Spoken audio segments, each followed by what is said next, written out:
So, good evening, folks. Welcome to this Blue Light Masterclass. I'm going to be your host for the next hour and 45 minutes. At the same time as talking, I'm going to be admitting people into the group. So, Zay's just come to join us. Over the next hour and 45 minutes, we are just going to dedicate our time this evening to police recruitment stuff. That's all we're going to cover. Police recruitment. We're going to focus on what we need to do to get you from where you are now, which my guess is in the recruitment process or about thinking about joining the police, to the point where you are confident in every stage so you can get that warrant card in your pocket. Now, that's not going to happen over the next 1 hour and 45 minutes. I'm going to be able to provide a really good foundation for you. But of course, there's a lot of work for you to do as well. There's an absolute ton of work. If you want to succeed in your dream of joining the police, then there's a lot of work involved. And I'm going to give you an insight into what some of that work involves. For those of you who are in our academy program, some of this might be familiar. So give me a big thumbs up if you're in our academy already. We've got Justin, we've got Sam, we've got Mark. Who else have we got? We've got Linda. Anyone else on page 2? Anyone else in our academy? Give me a thumbs up. We've got a small number of academy members. All right, so we've got a handful, we've got several academy members. We've got 2 guests as well. We've got 2 people who definitely don't want to join the police, but I'm not going to embarrass them by highlighting them. But I can see who you are. I can see who you are. A couple of people who may be joining us at some point in the future. So Sean's saying I'm in the academy as well. Big welcome, super welcome to all of you who are in the academy program. A lot of what we talk about tonight might be really familiar. You might also be thinking, oh, he's not talking about X or Y. Well, there is some stuff that we just keep for our academy members only. Otherwise, our academy members would be getting pretty pissed off, wouldn't they? Be like, hang on a minute, I've paid a load of money for this, and you're like sharing everything. But the key thing in our academy members, I hope would agree, it's not the information that's important, it's what you do with it. Is that making sense? Academy members, is that making sense? Yeah, it's the practice that's important. So it's the practice that's important. We're not going to get the opportunity to do any practicing this evening, but we are going to get the opportunity for me to share some of my knowledge. Now, you might also be thinking, why am I giving up like 2 hours of my time for this guy? Who is he? So for those of you who haven't come across me before, my name is Brendan. I founded the Facebook group that you'll have got this link from 9 years ago with just one person. It was me. And we've now got, I think we've got about 26,000 people, which is just absolutely amazing. Now, setting up a Facebook group isn't qualification enough to be able to give you advice and guidance about the police recruitment process. I'm quite sure. What is qualification is the fact that I joined the police in 1985. I've been working in the police sector now for 40 years. This is my 40th year. I was a serving police officer for 28 years in 3 different forces. I've worked in Cheshire Constabulary, Bermuda Police, and Greater Manchester Police. And 30 years ago, when I got promoted to sergeant, I found people coming to me saying, Brendan, could you help me with my sergeant's promotion board? Could you help me with this specialist interview? And because I'm a helpful kind of person, I've always tried to be the most helpful guy in the room. I said, yes, I absolutely can. And I found I was quite good at it. I went into police training where I trained for 3 years student officers, then went on to work with the College of Policing training trainers and also training the assessors of trainers. It all got a bit complicated after that because I became responsible for the quality assurance of the whole process. So if you're also thinking, how come we're so familiar with the machinations of the College of Policing? I've worked with and for previous incarnations of the College of Policing on 4 occasions during my career.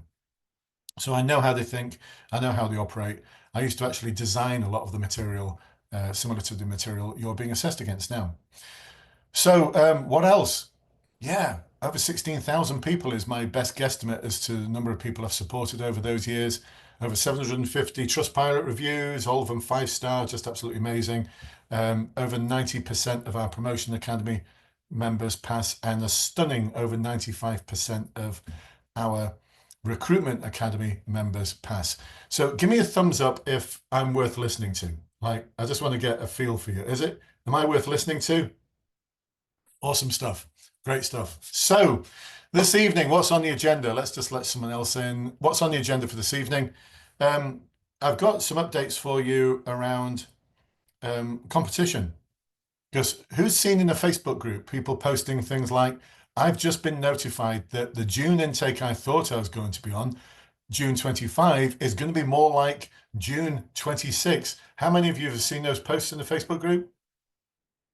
Yeah, give me a hands up if you've seen those posts. Yeah, all right, quite several of you. So I've got some thoughts for you about how you can make sure that you get that warrant card in your pocket this year and you don't have to wait till 2026.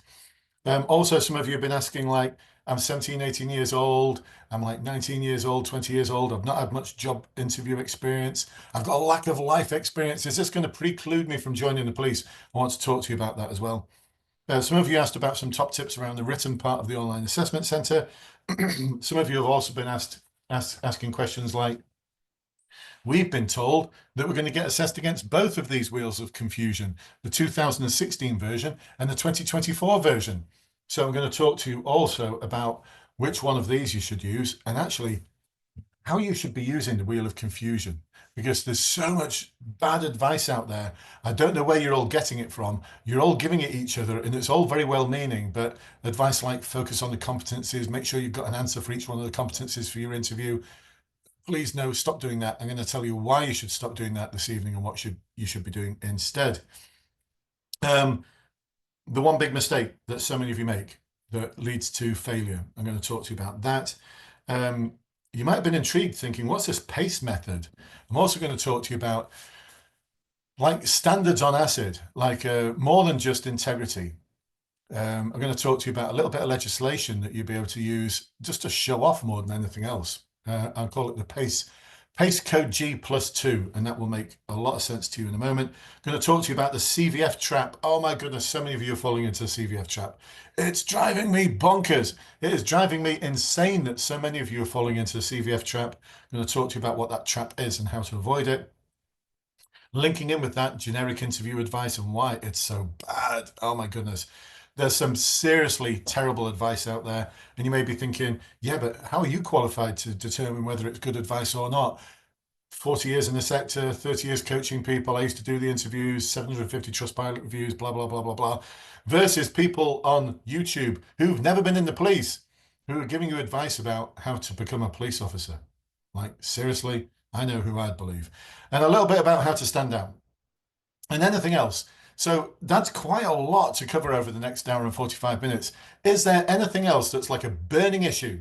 Not like, it would be really nice if you could cover something, blah, blah, blah, something really generic. But has anyone got any really seriously burning issues that they'd like to declare that I can add to that list? Something that's a difficult, challenging thing? Or is that enough? Or are your heads just mashed already, just thinking, oh my goodness, if he covers all of that in 1 hour and 45 minutes, does that sound like a good agenda? Give me a thumbs up or give me a wobbly thumb. Thumbs up. All right, I'm seeing lots of thumbs up. Okay, so let's dive in. The first thing I want to talk to you about is competition. So we've just had like a spring budget today, haven't we? Rachel Reeves has been talking about, hey, there's no more money. Basically that's a message I'm getting, and we're going to cut back lots of welfare things and public sector and make everyone more efficient. Whenever I hear we're going to cut bureaucracy and make the public sector more efficient, I always think, yeah, we're going to cut the numbers. We're going to cut the numbers. And we're already seeing that take place. We're already seeing forces like West Midlands, sorry, not West Midlands, West Yorkshire Police talking about a budget deficit of, I think it was about 18 million. Several other forces talking those sort of numbers. The Met Police talking about an eye-watering 200 million. And we've already seen the internal memos. It's okay, they're not stamped confidential or anything, but we've seen the internal memos that have gone out that have talked about how the reduction in police officer numbers is also going to impact on promotion. So there's people hoping to get promoted who are not going to get promoted this year. This is having a knock-on effect right through the police service. The only area that's going to get any kind of boost in numbers is neighbourhood policing, and a lot of that is smoke and mirrors. Government's talking about 15,000 additional neighbourhood police officers. That word additional keeps cropping up. It cropped up during Uplift as well, where the Conservative government got rid of 20,000 officers over a 10-year period. And then they had this great idea, we're going to recruit an additional 20,000 officers. So all it did is it took it back to where it was.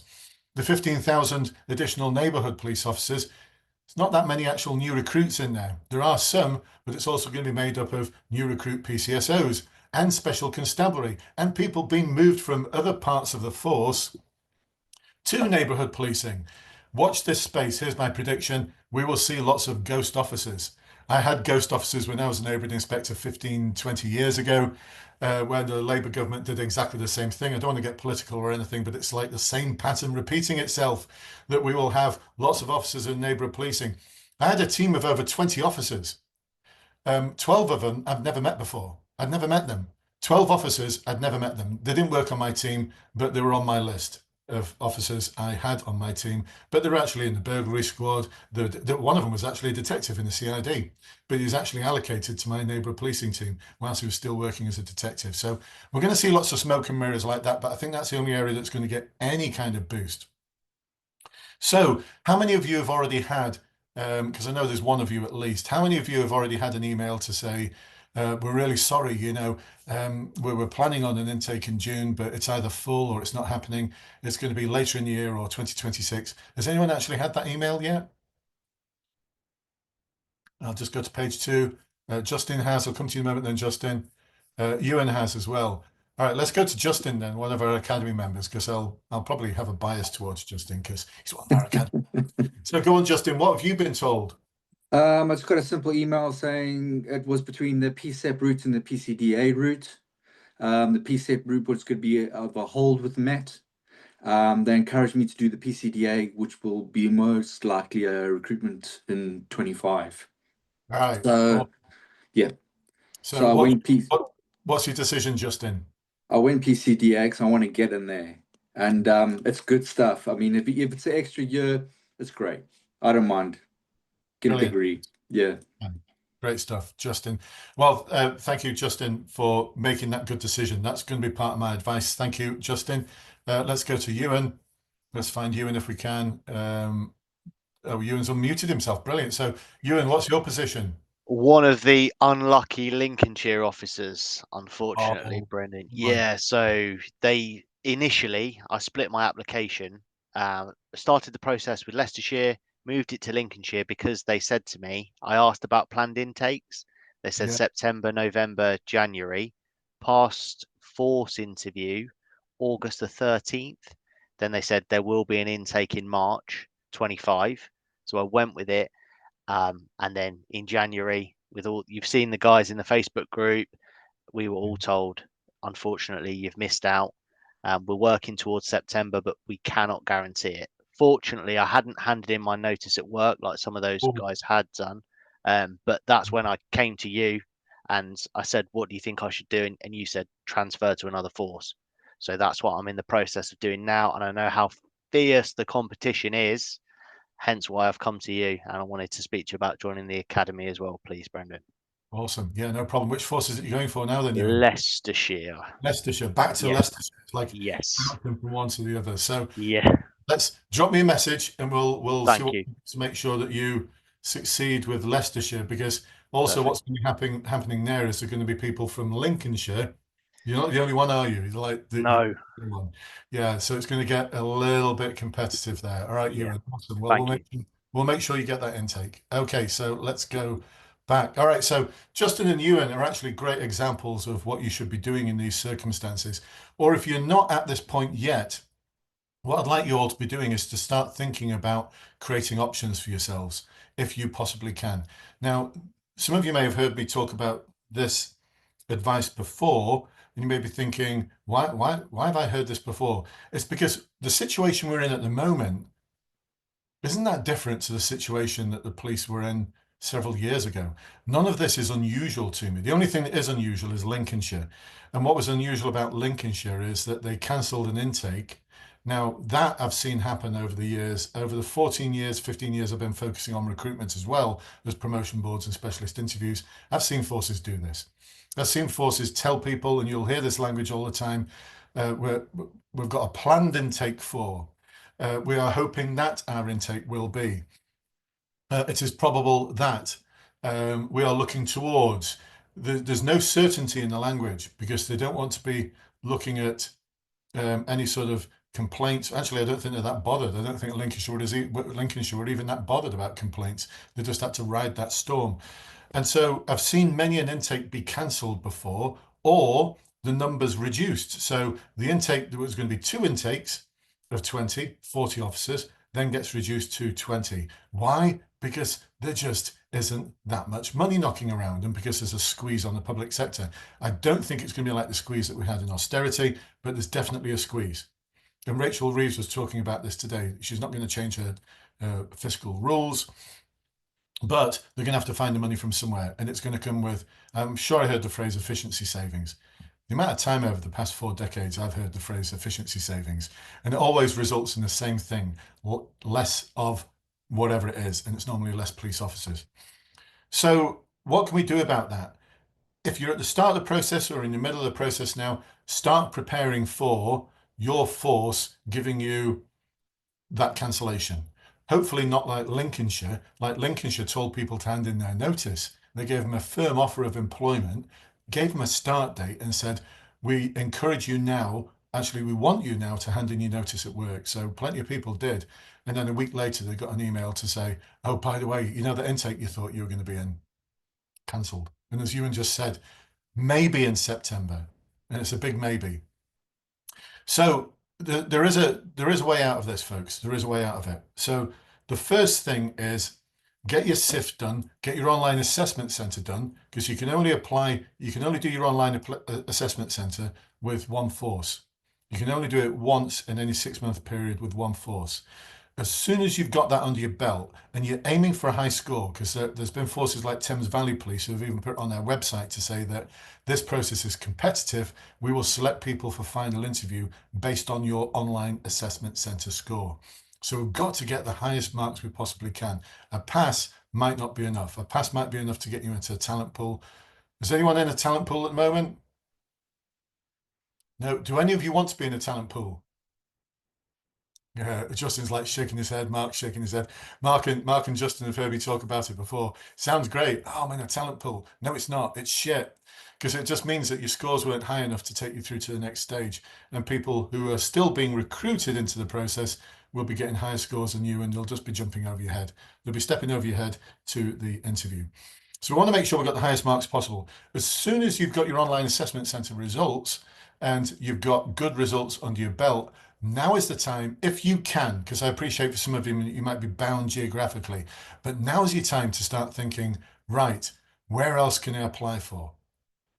Now, some of you may have heard you can only apply for one force at a time. Urban myth. College of Policing rules, and if any of you even need those rules, I'll dig them out for you. You can always message me and I'll send you the actual document itself that says you can apply for as many forces as you want, but you can only do one online assessment center in any 6-month period. Get that under your belt and then start exploring other forces, because there's some forces out there that are feeling the squeeze, but I also know of two forces that are, it's not that they're struggling, but they've got the vacancies. They've got the vacancies, and everyone has presumed, because of the force that it is, that it's really competitive. And so they've applied elsewhere thinking, I'll give you the name of one of them. One of them is Cumbria Constabulary. Cumbria Constabulary is, I mean, it's such a great force. Cumbria is an awesome force. It's an awesome place to live. It's an awesome place to work. And I think what's happening is people are presuming it's going to be so competitive, I'll never get in. So I'll apply to Lancashire, I'll apply to Northumbria, I'll apply to Greater Manchester Police, all the neighbouring forces. Poor Cumbria is in a position where it's still competitive, but it's nothing like as competitive as people think. And I know this because, you know, we've got people who we ethically speak to within forces, and they speak to us as well and let us know what's going on. We know that Cumbria is a good place to apply to at this moment in time. You're still going to have an interview. You're still going to have to pass everything. You're still going to be judged on your merits at the final interview. You're still going to have to reach the required standard, but it's not as competitive. They're not running a talent pool. The other one that we believe, but we've not heard, it's only like B21 rating, which means it's pretty good. You know, it's pretty good reliable information. We've heard that Hampshire and Isle of Wight Police as well have got sufficient places to entertain transfer applications from other forces. So once you've got that online assessment centre under your belt, start applying if you can for other forces. We've got one of our clients in the academy who last year had 7 applications going. 7. I think he did 4 interviews. I think it was 4 interviews, might have been 5, or he might have been invited to a 5th, and then he just thought, actually, I've got enough of 4. He passed every one of them. I'm not going to say his name, but he passed every one of them. And the good thing he had under his belt there was options. So the person who's got the most options is always able to make the best decisions. Is that making sense, folks? Give me a thumbs up if that's making sense, or wobbly thumb if it's not. Awesome. I'd highly advocate you do that. Now, you may have a force saying you can't apply to join us whilst you're applying for another force. If you do get that, let me know and I will send you the College of Policing guidance. Because ultimately, though, they may be the final arbiter. So although the College of Policing guidance says that you can apply for as many forces as you want, if you've got a force saying, if you want to apply for us, you've got to drop all the other applications. I don't care what the College of Policing says. That's our rule. Then you've just got to follow it. You just got to follow it. The golden rule kicks in. Those who hold the gold make the rules. Does that make sense? So I want to make sure that we're in that position where we've got those options. So a couple of things there. One, get the highest marks possible. That way, if there is an intake that's only 20 as opposed to 40, you've got one of those places. That's why our academy members, am I right, academy members, that our coaches are always like, no, we're not going for a pass. We're going for the highest marks possible, top 10%. Give me a thumbs up if that's what we're doing. Yeah, that's what we're aiming for. And you get that kind of pressure off us. It's nice pressure though, isn't it? Is it nice pressure? Give me a thumbs up. Well, yeah, it's nice pressure. That's it. Awesome, awesome stuff. So anything else on that I made notes on? No, it's not like austerity 12, 14 years ago. Some of you might be thinking I was in shorts or at that age, but I remember austerity kicking in where forces just stop recruiting completely. They can't do that. They can't stop recruiting. So there are going to be opportunities for you. Now, has anyone got any questions about anything that I've covered there? Anything they want to ask? Just wait. Yeah, go on, Joseph. Unmute yourself. Yeah, Hello, can you hear me? I can. Yes, Joseph, go ahead. Right, you probably have covered this, but I just wanted some clarity to make sure I'm definitely understanding correctly. So Sure. I got a OAC pass with Northumbria Police, and I'm booked in to do my final Yep. interview in April. Now that I have that online assessment centre pass, I understand that's valid for 24 months, is it? It is, yeah. So would I be able to, for example, Durham Police, I could apply for a final interview at Durham at the same time if the forces allow it? You absolutely can. Yeah. And I would. I Okay. would. They're both brilliant forces. Durham and Northumbria, I've got a lot of time for both of them. I think they're both awesome, amazing forces to belong to. So the other thing there as well is I know you won't, Joseph, because I mean both of them are tough, but Durham's tough. Durham is a tough interview, that one. They've always had a reputation for being a tough interview. So I know it won't be you, Joseph, because you're going to do amazingly, I'm quite sure. But we do have circumstances where people come to us to join our academy, and what they're saying is, I've just failed my force interview, and they've told me I can't reapply for, we've had 3 months, we've had 6 months, and we've also had one force, I'm not going to name them, shame them, although I feel as though I should, who said you can't come back for 12 months. 12 months. I mean, what the hell is that all about? I don't understand the rationale behind it. I don't even understand the rationale behind 3 months or 6 months. They're all just these arbitrary numbers that have just been invented in someone's head. They've got no rationale behind them. Now, if anyone does get that, because we get people coming to us saying, I've got to wait 3 months or 6 months, first question I always ask them is, can you move around geographically? Are you like Joseph? You've just failed for Northumbria, could you apply for Durham or Cleveland? And be like, yeah, but I've been told I can't reapply for 3 months. That's for that force only. You can put your application in as long as they're accepting applications for Durham or Cleveland tomorrow, today, now. So, you've got that option. But Joseph, I'm quite sure you're going to pass, aren't you? Going to pass both of them. Well, that's hopefully. Well, thank you very much for that. That's great news. Cheers. Yeah. The person who's got the most options is always capable of making the best decision. All right. I'll take a question from Sam, and then we'll move on to the next topic. Yeah, thank you, Brendan. Quick one. Obviously, you mentioned about the scoring the highest and things like that, but and of course mentioning the OAC. Are all of the so I've just done the SIFT and I scored pretty high in that. Are they just looking at that OAC score exclusively, or is it across the board at every kind of level? Do they look at all of those things combined? Yeah, good question. It depends on the force. Fine. Now, I'll give you an example of Cheshire, because I know this to be true from several years ago. What they used to do is if they had an intake of like 25 people, so they're preparing for an intake of 25, they've pulled the numbers down through the SIFT. The SIFT was slightly different back then, but they still had a SIFT type thing. They've got the numbers all the way down to, let's just say 100. So there's 100 people who have passed everything, and there's 25 vacancies. There's another intake in 4 months' time that's 25. So actually, it's like 1 in 2. They've got to have a system to be able to decide who those people are going to be. And Cheshire was actually the force that was it was a force behind a stated case.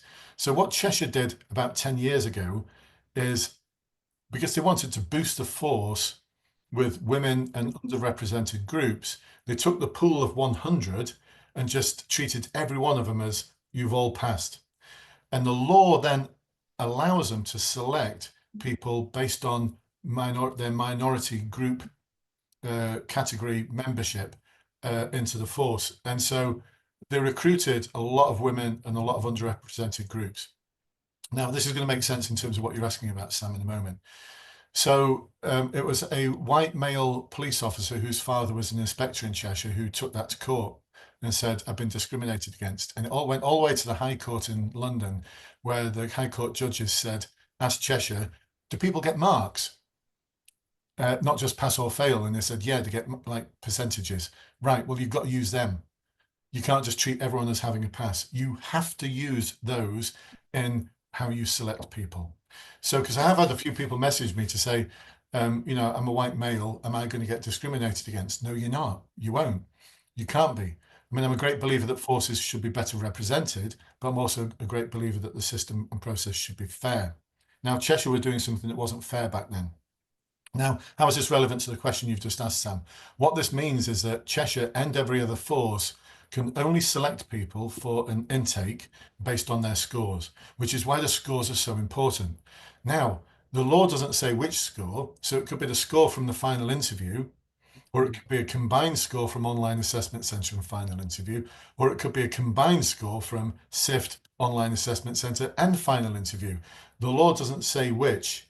So a force could pool all the scores together, or if it was me, if I was in charge of that recruitment team, what I'd be doing is I'd be basing it on the final interview score, because the final interview is in front of a real police officer, whereas the online assessment, well, it's just the national SIFT is just being marked by software.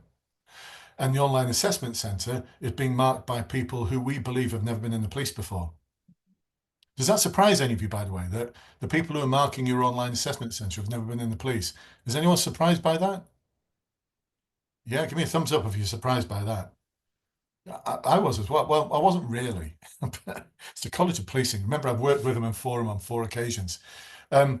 We are well connected. Our team has got over 250 years worth of management experience in the police. We are incredibly well connected across thousands of people on forums like LinkedIn. We're very well connected within the police sector. Not one of us has ever met any police officer who is an assessor for the College of Policing.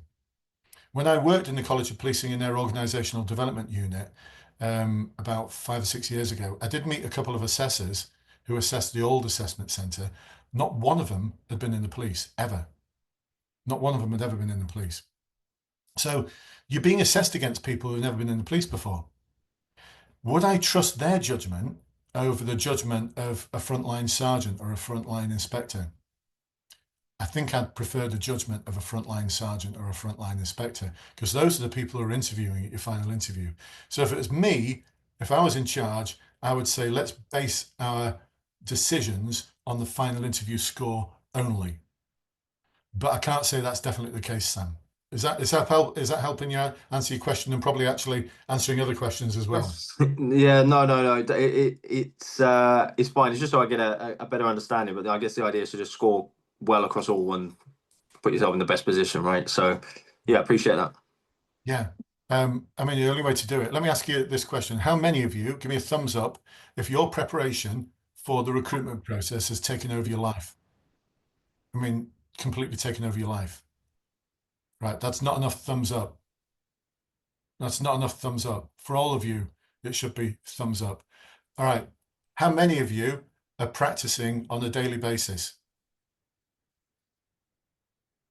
Not enough of you. All right. You should all be practicing on a daily basis. How many of you have created at least 1 hour every day to practice? And when I say practice, I don't mean making notes. I mean like seriously practicing. Like smaller numbers. Vanessa's like, yeah, that's me. Awesome. That's what I want. Our academy members have all put the thumbs up because they know they're getting drilled by their coaches. Vanessa, you're not one. Are you one of our academy members? No. Oh, you should be with that attitude. You'll nail it. You'll absolutely nail it. That's what we're looking for. That's what we're looking for. And the other thing that we advocate as well, so I'm moving on to something else here, is that we don't advocate that you focus on the things that you're good at to start with. Focus on the things that you struggle with. Would you like a little bonus? My secret to success in anything. Three steps to success in anything, but I'm going to apply it to the recruitment process. Give me a thumbs up if you'd like Brendan's 3 steps to success in anything, but especially the recruitment process. Right, amazing. Okay, brilliant. Vanessa's like, yeah, I'll give you all the thumbs up, everything. Okay, so these are things that most people don't do. Who goes to the gym? Who goes to the gym? Anyone goes to the gym? Carly, do you mind if I just talk to you? Your hand was straight up there, Carly. Can I talk to you and just unmute there, Carly? Yeah, So, Carly, that's fine. when you go to the gym, is it aerobic stuff or what sort of stuff do you do when you go to the gym? It's a mix between weights and then spin class. Weights and spin class. Oh, wow, spin class. So to get fit and healthy, my guess is you want to get fit, healthy, stay fit and healthy, and be in the best shape you can possibly be in. Yeah. Yeah, awesome. Which is like being in the best shape you could possibly be in for the recruitment process. Yeah. Yeah. So when you go to the gym, let me just ask you, do you just do like one set of weights and then like 5 minutes in the spin class and then think, oh, that was hard. I think I need a treat now. No, I think you try and push yourself a bit more for about an hour. About an hour, like so. Yeah. If you were doing what's your favorite sort of gym thing that you do reps on? Shoulder press. Shoulder press. Oh, Yeah. some shoulder press. I need to do more of that. So shoulder press. Give me an idea of flavor for how many reps and how many, how many shoulder presses would you do in one session at the gym? So normally do 4 sets where you're doing 8 reps in each. And then in the last set, it's kind of like a bonus one where you want to go as heavy as you can. And if you can get 6 reps, that's good. Wow, amazing. Okay, so there's the first lesson. Stay on, Carly, because we're going to use this analogy as we go along.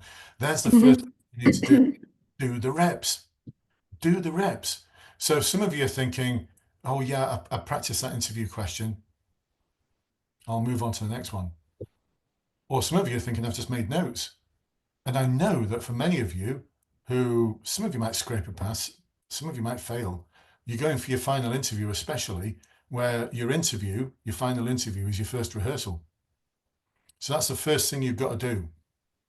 First thing you've got to do is do the reps. Carly, if you just did 5 reps, 5 shoulder presses, better sort of short, would that work? Would it work just 5? Well, if I did it for about 3 years longer, probably, but it would take a very long time. Very long time, and you don't have a long time, do you? You don't have a long time. So let's make sure we do the reps. That's the first thing, do the reps. Now, Carly, what is the one thing that you do, either spin classes or in the gym, that's like, oh, I'm not looking forward to that, but you just do it anyway? Stretching. Stretching. All right. Yeah. And is the stretching good for you? Yeah. Yeah. Yeah, definitely. But it's like the uncomfortable stuff. Yeah, and it just takes time, and you kind of want to get straight into the workout, don't you? Right. Get it over with. Okay, so there's the second thing that you need to do. Take uncomfortable action. All right. Do the things that are uncomfortable, because Carly, when you stretch, is it good for you? Yeah, Yeah, definitely. it's really Especially good. long term. Yeah. Long term, you're building up that healthy body much better because you're stretching first. You're making sure that you're ready for all the shocks that are going to come your way, and you're winding down nicely. You're going to avoid injuries, aren't you, that way? Yeah, I hope so. Yeah, but it's uncomfortable. But we've got to do the uncomfortable stuff. So that's the second thing, right? The first thing, you've got to do the reps. The second thing is do the uncomfortable stuff. So, Carly, whereabouts are you up to in the recruitment process? I've just been sent the email to do my online assessment. Okay, and what's the part of the online assessment census that you're dreading the most? Um, I guess probably exercise 3, The where you briefing, kind of have, yeah, and right? also trying to prepare for it, but also know that you need to kind of wing it in a sense, think on your feet a bit. We don't do winging. No, we do No, structured. yeah, We do a structured, detailed approach. You've got 36 minutes to talk in total, but I can get how that might feel a bit uncomfortable. So, Carly, what I'd say to you then is you've got to do the reps for the briefing, as in practice yeah, for one of those 3-minute segments, and do the uncomfortable stuff. Like you could focus, it might be like your comfort blanket might be, tonight I think I'll just practice the interview stuff. I'll just practice interview. I'll do the briefing tomorrow. It doesn't come around, does it? Does tomorrow come around? yeah. No, not really. No, so we're going to And focus on the yeah, uncomfortable stuff. All right. So, Carly, keeping this going, how often do you actually get yourself to the gym, the spin classes, and all that other cool stuff? 3 to 4 times a week. 3 to 4 times a week. That's amazing. If you could, would you go? Actually, it might not be good for you if you went once a day. It wouldn't be good for you, would you? Because you've got to have a bit of a rest. Yeah, but I guess it depends what kind of exercise you do. Yeah, but if you were working up to something, if you were working up to some competition or some sporting event or Yeah, something like that, would you ramp it up then to sort of 6 or 7 days a week? I would, I think. Yeah. All right. Yeah, ramp it up a bit. Obviously, it's always good to have a rest day. Yeah, good to have a rest day. All right. So I'm going to give you a rest day, but for the rest of the week, 6 days. 6 days. You've got 6 days where you should be doing the reps, doing the uncomfortable stuff, and doing it every day. I'm going to give you one rest day. I'm going to give you one rest day. So it's no different to going to the gym. And when we do the uncomfortable stuff, so when you do the uncomfortable stretching, Carly, after it, you may not do it, but you know you should do it. Do you sometimes look back and think, I didn't get that stretch quite right that time? Perhaps I need to. Yeah, You do. Awesome. So we need to do the same thing. We do the uncomfortable stuff, and we do the uncomfortable stuff because that's where the big learning is, and that's where the marks are going to be. That's where the marks are going to be. So we're going to do the big learning, the big reflection. What went well? What didn't go well? So, and I can guarantee this to all of you. Thank you, Carly. By the way, thank you, Carly. Can we give Carly a bit of a round of awesome there? Brilliant. Thank you, Carly, for running with that one. Wasn't prompted that. I was just like, I think I know what Carly's going to say, and she actually came up with all the cool stuff. So, Carly, brilliant. Thank you very much. So, where was I up to then? Yeah, when we're doing that uncomfortable stuff, we've got to reflect on it and think what went well, what didn't go to plan, and then you've got to learn from it. You've got to learn from it. Can I just some of you are going to do this and you're going to give up the first time round. You're going to be like, oh, that didn't work out. Oh, it's dog shit, that. The first time you do anything that's challenging and difficult, it's always dog shit. Right? It's always rubbish. It is. Some of you might not remember it, but the first time you're on a bike or the first time you're learning how to drive and you sort of, your engine cut off after 5 meters, in the car park of Tesco's or wherever it might be. The first time you do something that's difficult or challenging, it's always dog shit. So we've got to get over that. We've got to remember that the first time you do something, the first time Carly practices a briefing, and she does a run all the way through and does the full 36 minutes, it's not going to be good. It's not going to be a pretty sight. It really won't be. But you've got it out of the way. That's a good thing. You've got it out of the way. And you should give yourself some kind of little treat as well. That's the other part of the 3 things. Give yourself a little pat on the back. Give yourself a treat, whatever that might be. So you're all with me on this. Do the reps, do the uncomfortable stuff, do it every day. Can you all see how this recipe would apply to anything in life? It's like anything. I've applied this all the way through my life. I've applied it to so many different things. Some of you might actually see down there. Can anyone see that there? It's a front cover of a scuba diving magazine called Diver Magazine. That was the first photograph I ever had published. I went on to have a side hustle, a career side hustle career with Diver magazine for 25 years, writing for them and traveling the world as a scuba diving photojournalist. I was told I'd only just barely scraped through my English language O level, and they were right. I only just did. And yet I went to become a regular writer. I even had my own regular column and took photographs. How did I do that? It was exactly the same recipe. I set my stall out to write for that magazine, and every day without fail, I did at least one thing that was going to take me towards my goal. It was normally something that was uncomfortable, and I made sure I did the reps. So the first draft for the first article I ever wrote for them, it was something like 50 different drafts before I actually submitted it. About 50 different drafts before I submitted it. And so there's a lesson there. There's a lesson there. Despite the fact my English teacher told me, you'd be lucky to scrape through. Your English is terrible. I mean, what the hell do they know? What the hell do they know? So, make sense, everyone? Give me a thumbs up. Awesome stuff. Right. So, next thing I wanted to talk to you about, and this actually applies to a lot of you, but so many of you are at the younger end of the application process. So I'm not going to ask you to embarrass yourselves by saying, yeah, I'm a young person. I can tell just looking around the room that there's some young people in the room, but don't worry, this applies to those of you who are at the other end of the scale. Some of you like just shaking your head there as if to say, I like to think of myself as young. So do I do as well. I had a call actually today with someone who 17 years old, almost 18 years old. And what they said was, I've never had a job interview before. I've had part-time jobs, but the interview was like, yeah, when can you start? Oh, you're at college at the moment. Great. What are you studying? Blah, blah, blah, blah, blah. Where do you live? Just down the road. Do you think you'd be a hack? You know, waiting tables. Yeah, great. When can you start? You know, that was the interview. That was it.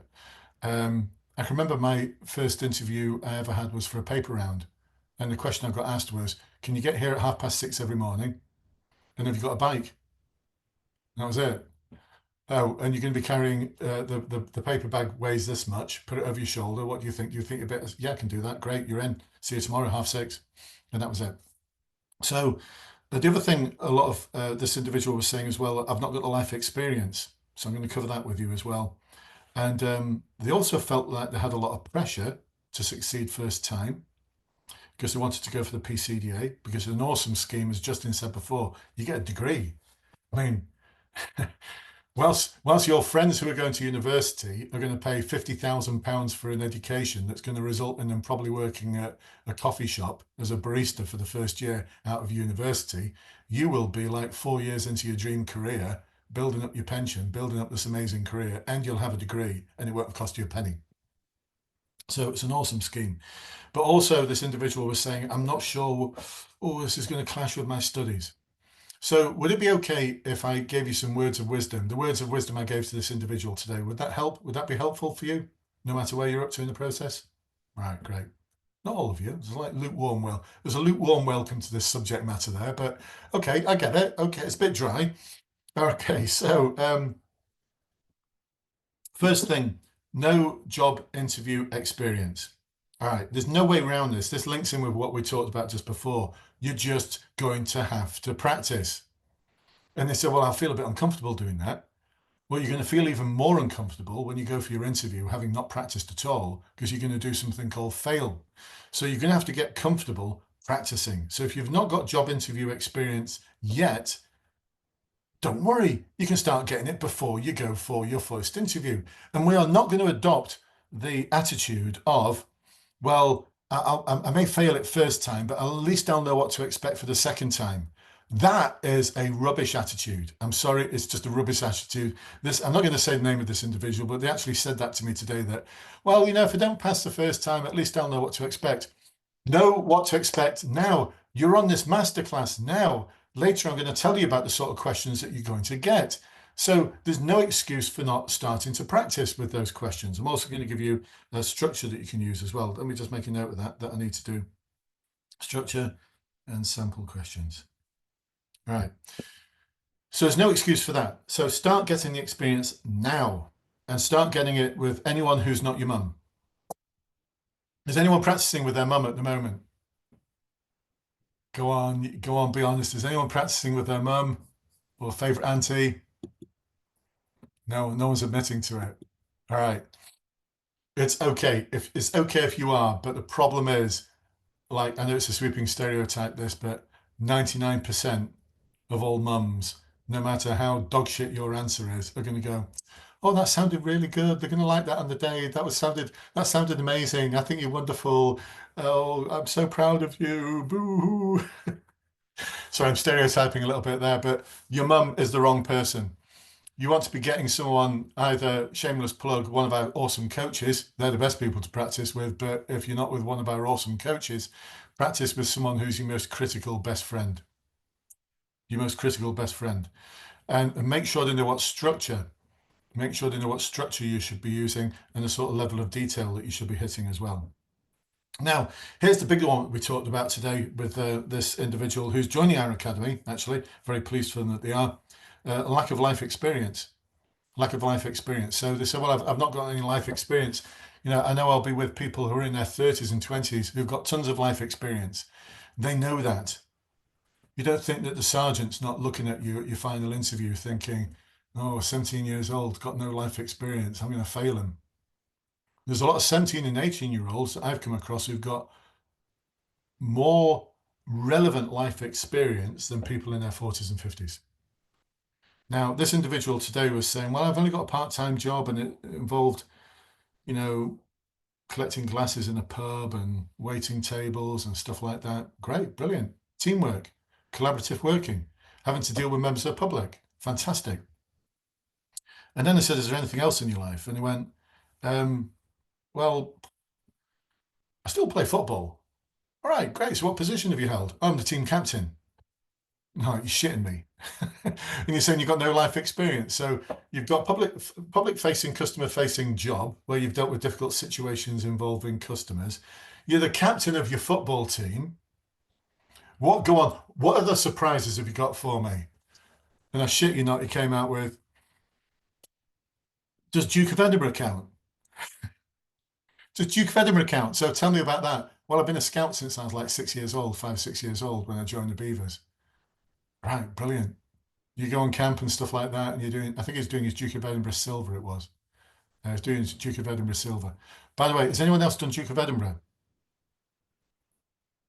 No, Jack has. The good news is, Jack, are you in our academy program? No. All right. Okay. Well, I hope it is good news for you still. But the good news is every person I've coached who's done Duke of Edinburgh has passed. Has passed. Because you can imagine what it's like, can't you? I mean, they're so humble, this lad. He's super humble. He is super, super humble. But I love him to bits already. He is going to pass everything. He's doing Duke of Edinburgh. He's doing Duke of Edinburgh. Same thing with volunteering. Do any of you volunteer for a homeless charity? No. Vanessa does. Awesome. Actually, Vanessa, if you don't mind me asking, what does that involve? I've just prompted you to unmute. Well, it was done in my previous when I was leaving my country. I was work with fire players, with all the scuba diving stuff. So we were looking for people.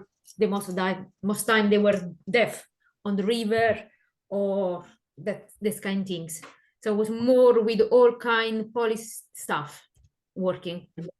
Brilliant, brilliant, awesome. Well, there you've got that experience then. You've got that experience.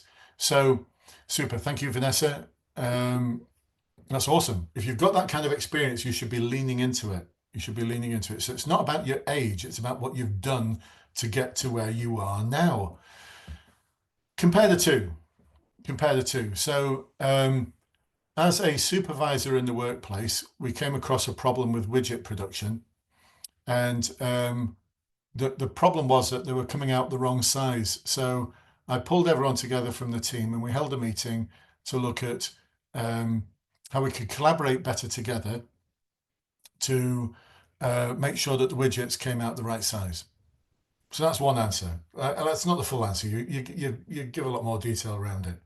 Versus 18-year-old or 17-year-old or whoever, someone of that age who volunteers as part of their Duke of Edinburgh, who starts off their answer with, as a volunteer for the city centre homeless charity, Street Angels, I was out with some of my colleagues on Friday night when we realized suddenly that our process for actually making sure everyone is fed and has got clothing just wasn't working as well as it could do. And what I discovered, the reason I discovered this was because I came across someone who was actually shivering in the corner, and it took over an hour for us to get this individual some food and clothing to keep warm. And that's when I went back and thought we could do better than this. So the next night, before we all started, I got the team together and just said to them, look, we just didn't serve very well last night. It took an hour to get this individual some food and some clothing. We can do better than that. Now, the first one's all about some widget. That's the first answer, number one answer. The second one is all about, well, you just heard me talk about it, haven't you? Out on the streets, a 17, 18, well, we have to be an 18-year-old if it's volunteering for a homeless charity, but an 18-year-old out on the streets of city centre Manchester, 2 o'clock in the morning, whilst his mates are out there drinking mucky beer. He's out there, she's out there volunteering for a homeless charity. Which one do you think is going to attract the interest of the interviewing sergeant or inspector the most? Version 1 or number 2? It's like number 2 every day of the week, isn't it? Number 2 every day of the week. Joseph's even just giving me balloons. I don't know how you did that. That was awesome. So absolutely, number two. So every day of the week. I mean, as soon as you start off an answer with, in my role as a volunteer for a homeless charity, you don't really need to say anything else. I'm already on your side. I am already rooting for you because you're demonstrating to me the sort of citizenship that I'm looking for. So we had that conversation as well, like, does Duke of Edinburgh Silver count? Like, I'm doing, and the Scouts doing Duke of Edinburgh, does that count? Yeah, damn right it does. And then there's the pressure that this individual was putting on themselves, like, I've got to get in. I've got to get in this first time. Yeah, that is pressure, but you've got to do the planning and the preparation and the practice to make sure that happens. We talked about it. You've got to do it on a daily basis. But I also talked about a clash. It's going to clash with my studies. I've got A-level mocks at the moment.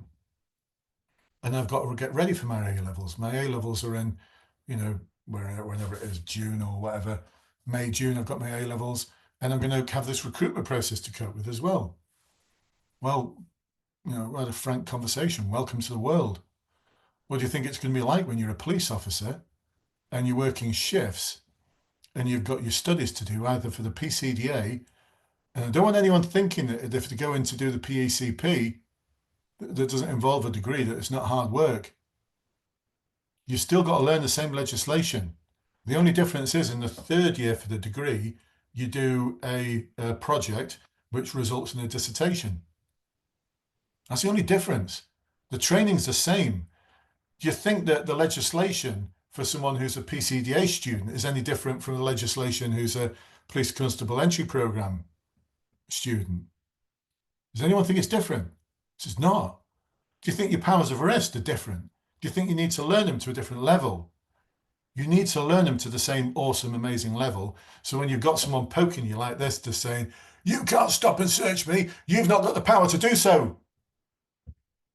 You can, without question, deliver exactly what you need to deliver without any kind of doubt in your mind, because you know your legislation. So that's a conversation we had today. Do you think there's going to be a clash?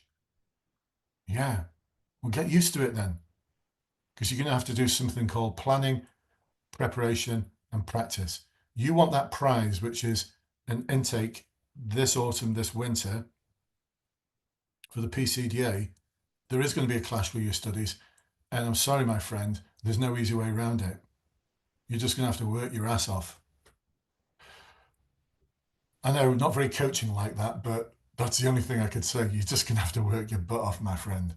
You are going to have to devote all of your waking life to your A-levels, keeping fit and healthy, and joining the police.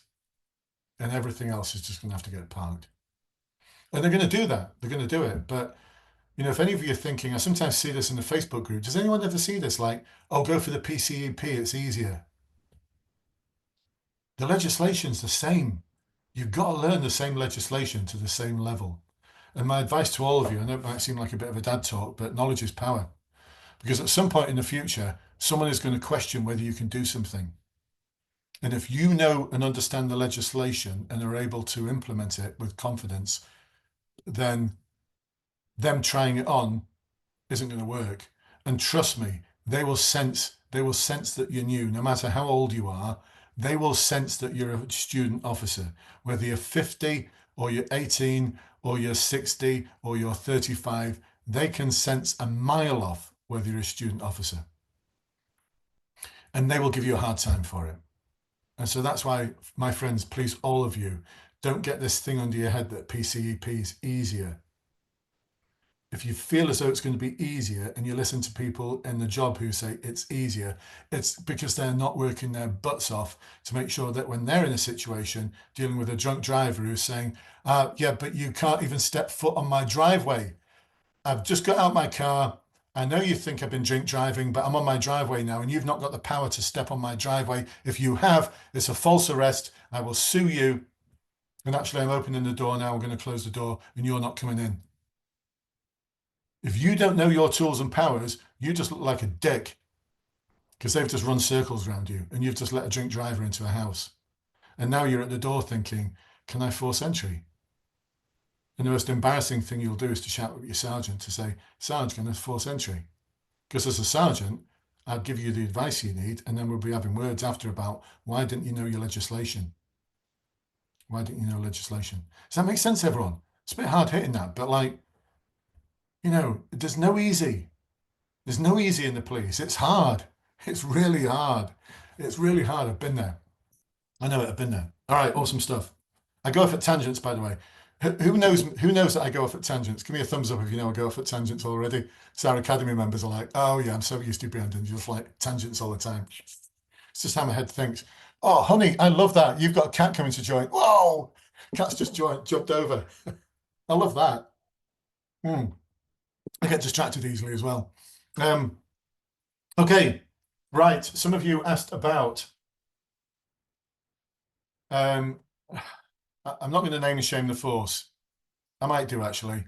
No, I might not. But some of you have been for an open evening where you were told that for the online assessment centre, you're going to get assessed against the 2016 version and the 2024 version. That advice was correct 9 months ago. 9 months ago, because they changed the online assessment centre, they changed the exercises, and I couldn't get my head around this. As opposed to saying, like on October the 1st, 2024, all 3 exercises will change and they'll all be assessed against the 2024 version of the CVF. That would make sense, wouldn't it? That would make sense.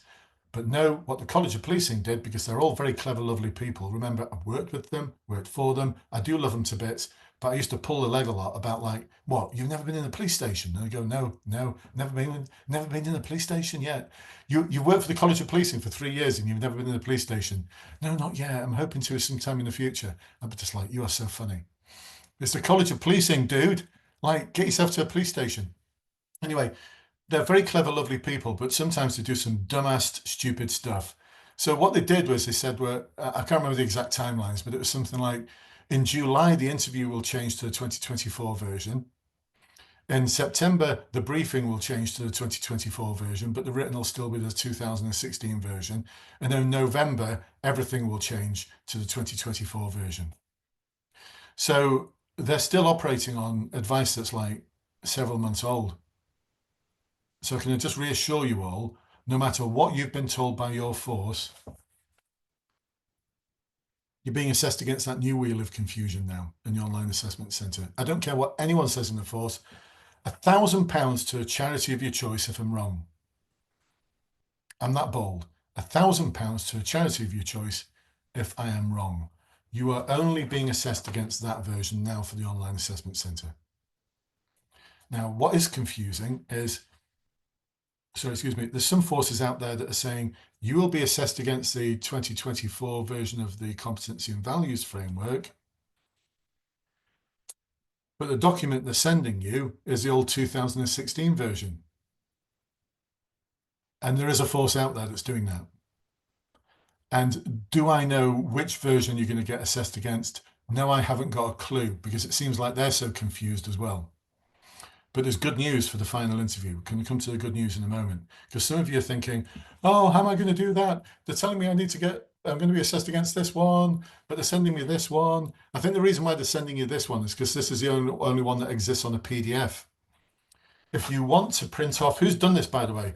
Printed off the 2024 version of the Competency Values Framework.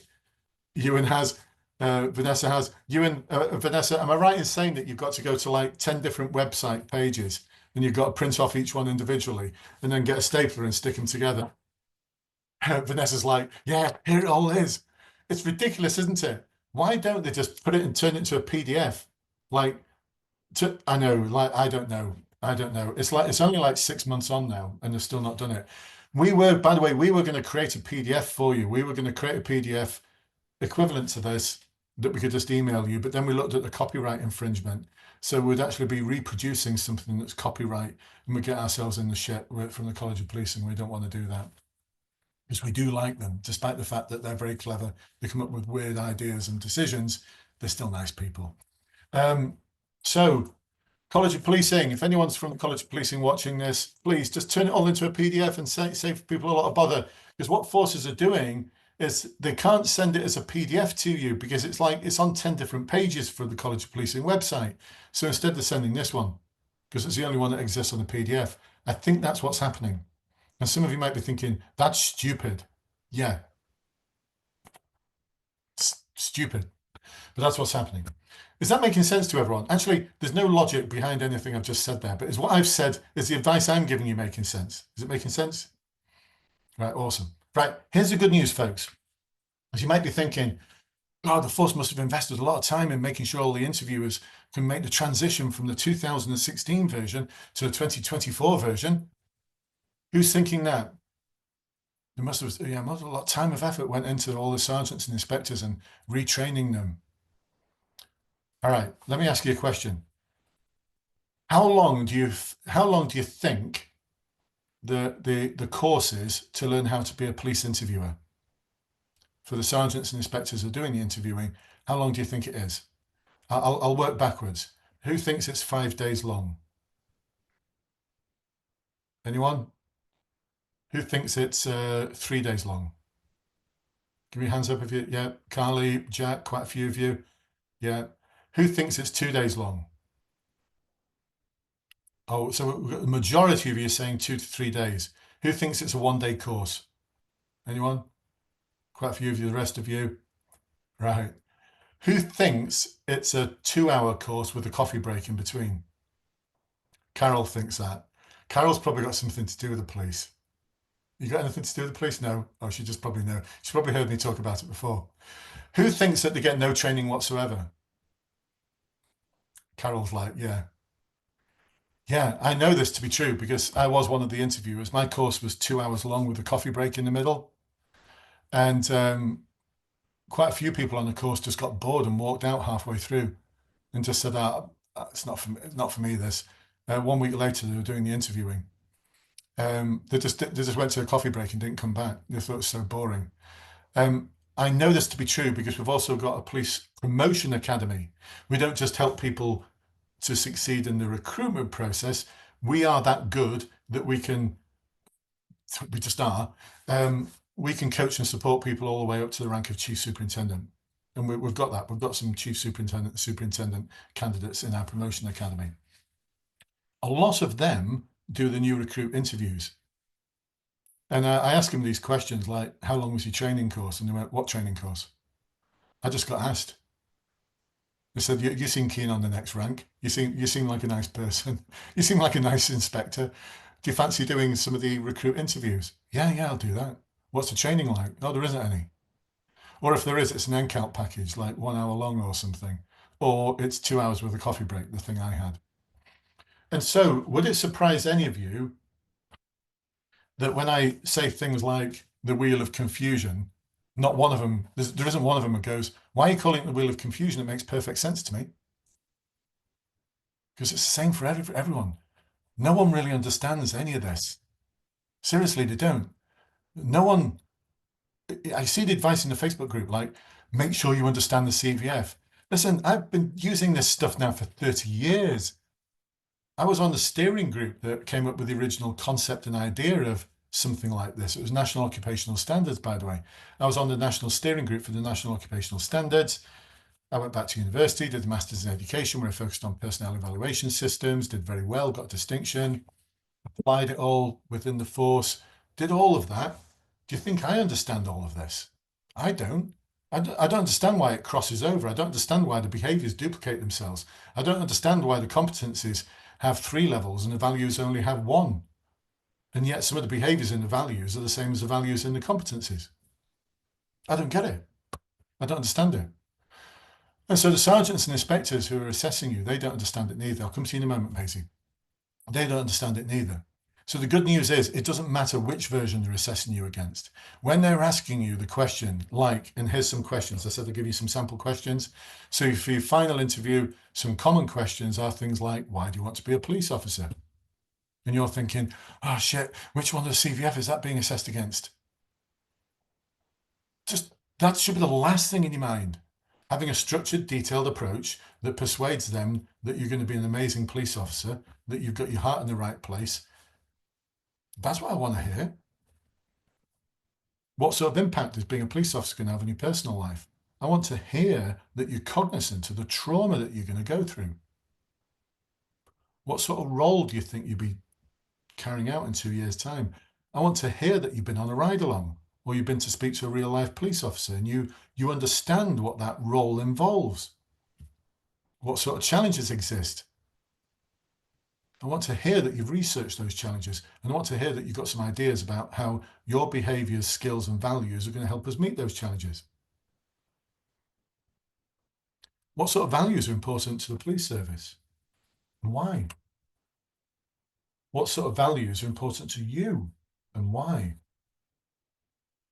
Now, I don't want you just saying, oh, the values that are important to the police are respect and empathy, courage and, oh, what's the last one again?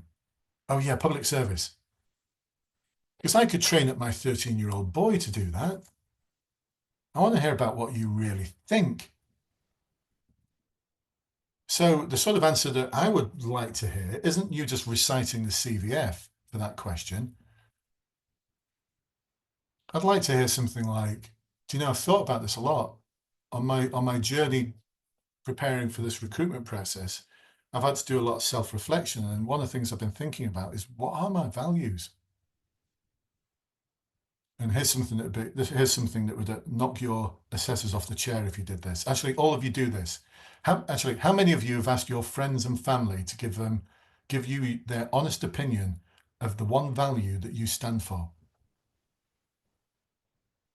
None of you. Do it. Do it. Go to all your friends and family, and you know, you've got to be like, be really honest with me. What's the one value that you feel I stand for? That if any of you said to your friends or family, like Sam or David or Steve or any of you, what you know, whilst you're not there, what Sam wants to be a police officer. You know, what I really like about Sam is his value of, and then the rest of them are going to go, yeah, me too. Just like his compassion for others. His compassion is just amazing. His kindness. So can you imagine what it'd be like on your board, on your interview panel, when they ask that question and everyone else is coming out with this shit? They're saying, oh, what was it again? It was transparency, it was integrity, impartiality, publics. Oh no, that's the wrong. Oh, that's the 2016 version. No, it's courage, empathy and public service and respect. No, I've got that mixed up. No, sorry, it's respect and empathy, courage and public service. I'd fail you for bullshitting me. I'd be like, how dare you? I wouldn't say it, but I'd be thinking, how dare you come on this interview panel and bullshit me? How dare you feel as though you can just recite this and think I'm going to pass you and let you into what might be on my team? Because that's why they're thinking. That's the one question that they're asking themselves, either consciously or unconsciously, is, can I see this person on my team at 4 a.m, where it's all going pear-shaped, where they've been on a 12-hour shift, They've had no refs. They're about to go home, and a sudden death of a 3-month-old baby comes in. And me as a sergeant sat there thinking, I've got no one to send. Everyone's on a scene guard. They're waiting to book a prisoner in. One of them's dealing with the domestic violence. I've got 3 officers dealing with a high risk missing from home. I've got no one to send. And you're the one that hears it on the radio, goes into the sergeant's office and says, book me back on, Sarge. I'll go and deal with it. And the sergeant's like, thank God for that. The right person. That's what they're thinking. You don't think they walk out of the interview saying, or as you walk out the door, they're turning around to each other and just going, do you know what I loved about that candidate is they knew the CVF inside and out. You know, they could recite the behaviors like no one. I've never come across anyone who can recite the behaviors as well as that individual. I can't wait for them to work for us. It's something no assessor ever says. What they're asking themselves is, can they see you at 4 o'clock in the morning in that challenging and difficult time? That's what they're asking themselves. So they don't know all of this. But what they would love to hear is the authenticity and the reality, the realism behind someone just saying, you know, I thought my value, the one I stood for, was, you know, always doing the right thing. Always standing up to do the right thing. But actually, when I asked my friends and family, and I had some long conversations with them, what they all said was that they really loved my compassion for others. And it's only since then that I've realized that actually, you know, as well as being able to make some of those tough decisions, when I've made those tough decisions that have involved other people, there is that sense of compassion. And this is how it manifests itself. What do you think? Do you think the interviewer is going to love that, or they're going to think, what a load of shite? I'm going to love it? They are, seriously. Compared to, it's respect and empathy, it's courage, and don't bullshit me.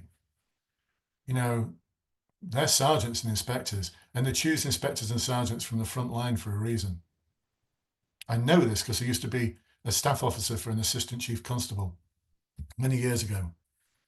And what he said was really interesting. He wanted an ethos of making sure, because he went through this period of the chief officers were getting complaints from inspectors and sergeants about the quality of student officers.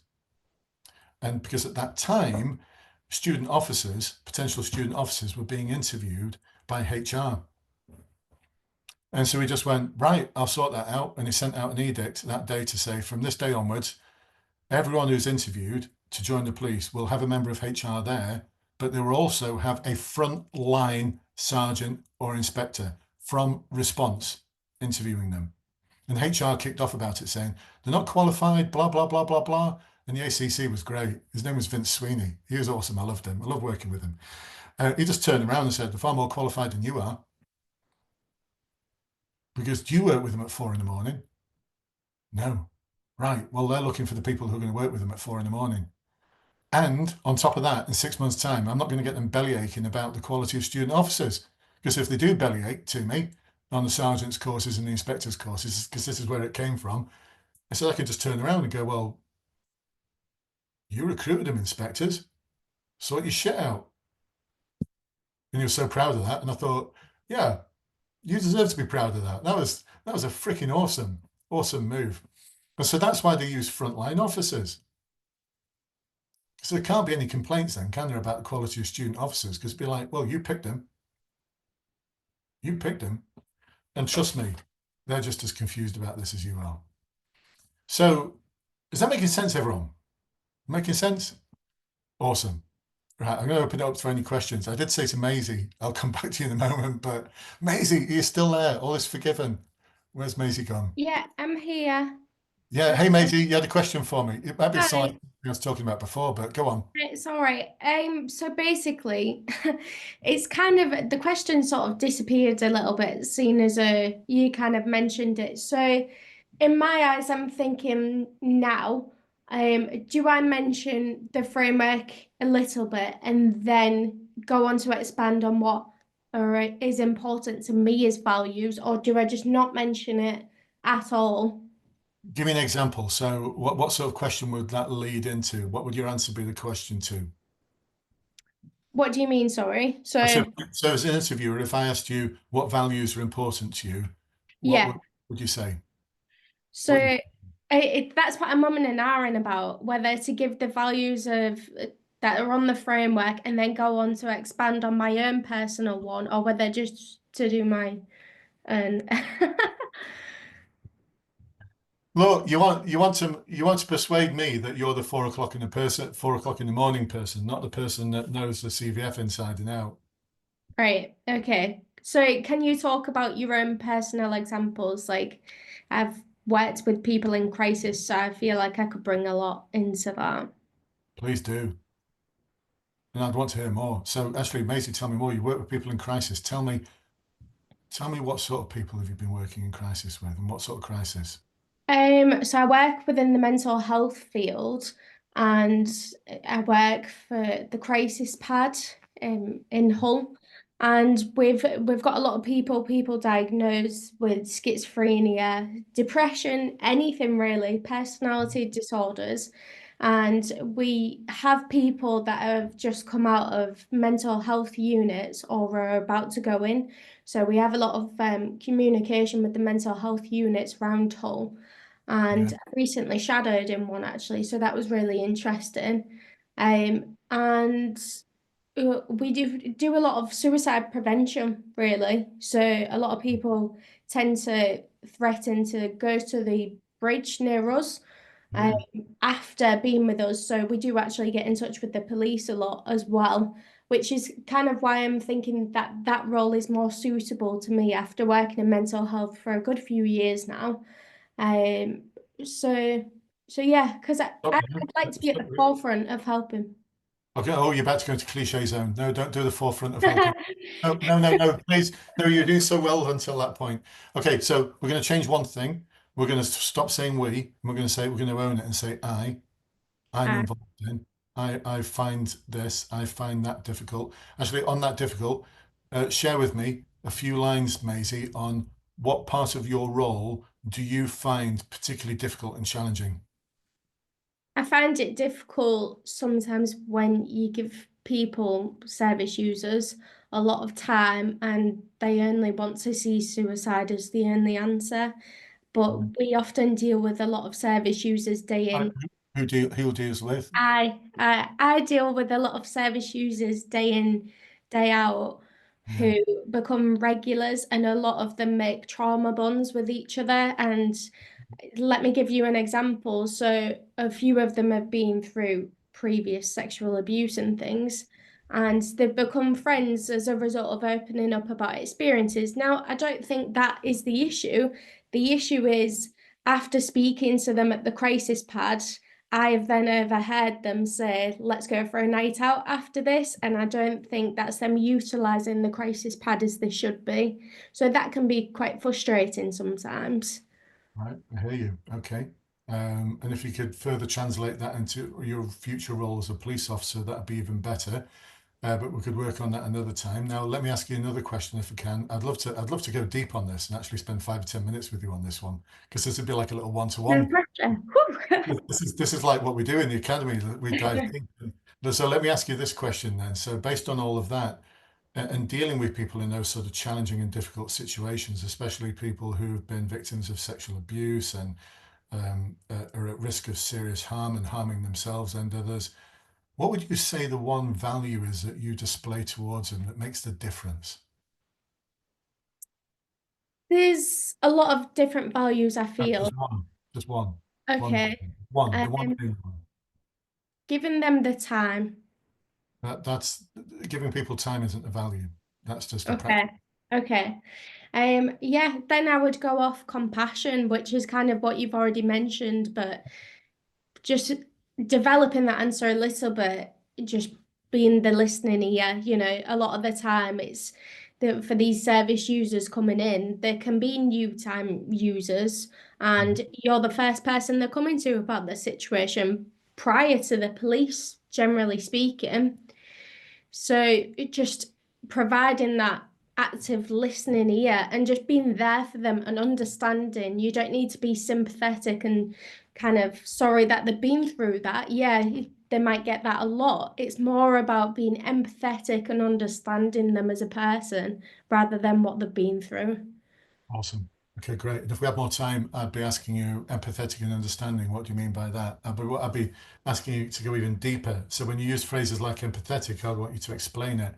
And then we'd wrap all of that up, Maisie, with something like, and this is something I feel as though I could really bring this to policing. And actually this relates to one of the Peelian principles, because it was Sir Robert Peel in 1829, the founder of the police service, said that one of the roles of a police officer is to be a friend to all. And I feel as though by being that listening ear, I'm a friend to them in their time of need, at the time they need someone the most, where everyone else is shunning them and spurning them. They know they can turn to me, and I'll always be there for them. Boom. There's your answer. So what do you think now, Maisie? Do you think you should mention shit from this, or do you think you should just go straight deep into what we've just been talking about? Go deep into it. Yeah, absolutely. Because that's what I want to hear. I want to hear about the real Maisie and the challenges and the difficulties and the things that you struggle with, the things that make you tick, that compassion, that being able to listen to people who, I know the sort of people you're talking about because I've been a police officer and I've dealt with them. I mean, emotionally draining. You must go back from work sometimes just completely drained. There is a lot of compassion fatigue with it. Yeah. But working in mental health generally. Maisie, oh, we could talk forever. You're now starting to talk about compassion fatigue, and Yeah. even more about how you'd want to take steps once you're a police officer to avoid compassion fatigue. Oh, and that straight away I'll be passing you. So the other thing now, Maisie, is if I was interviewing you and that was the first thing we were talking about, and I hope you're all listening to this, folks, because this is seriously good stuff now. If this was the start of the interview and I'd be asking a few probing questions there just to get a little bit more understanding, or I might ask them at the end, I'm already on side. I've got a bias towards you, Maisie.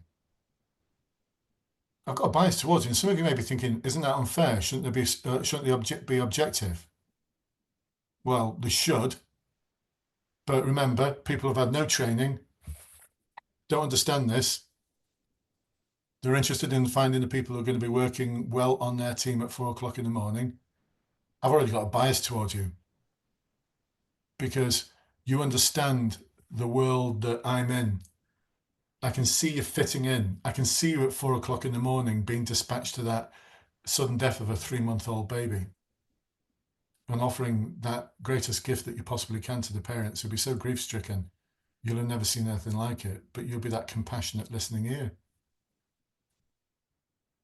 So whereas HR might score you a 3 on one of your answers, I'd be changing my 3 to a 5. I say I scored her a 5 because of this.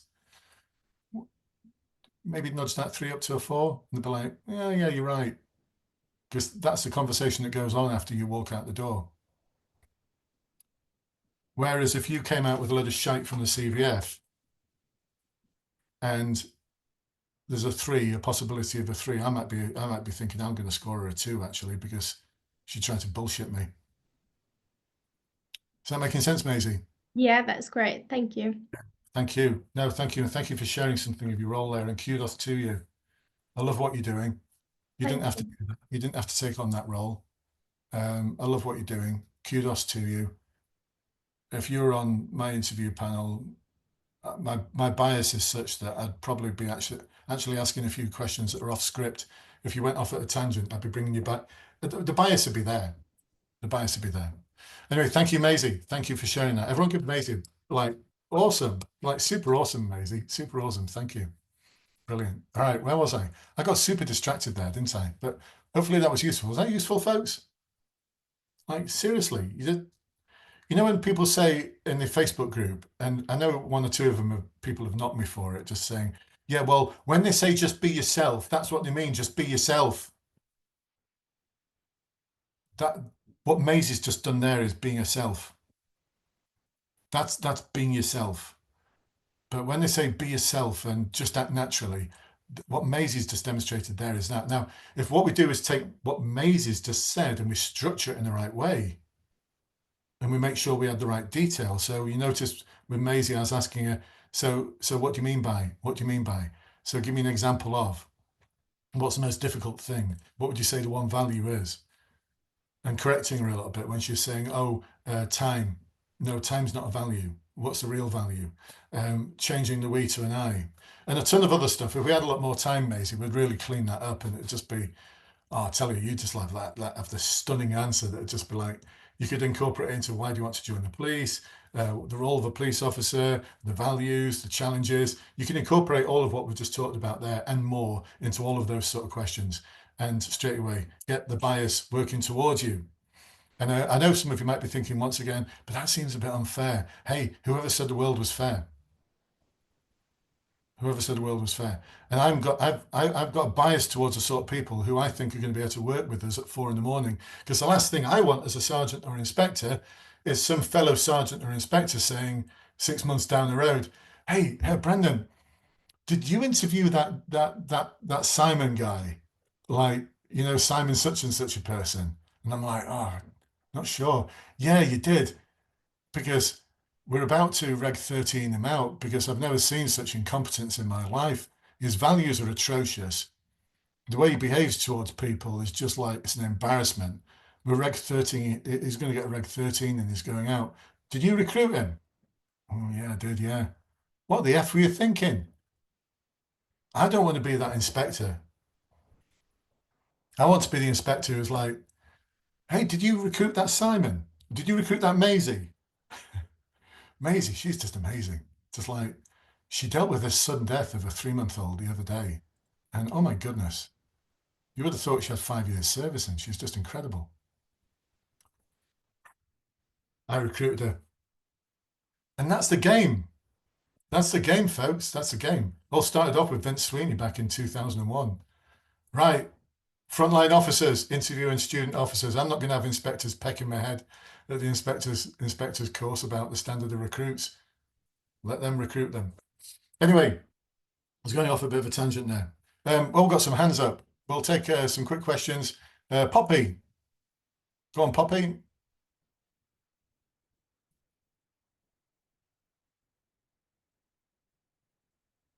I'll send you a prompt to unmute yourself.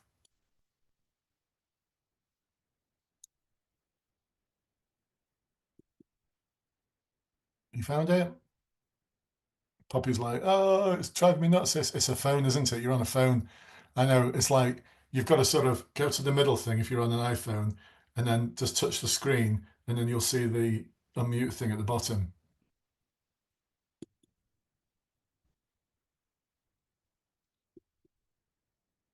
Whilst Poppy does that, let's go to Paul.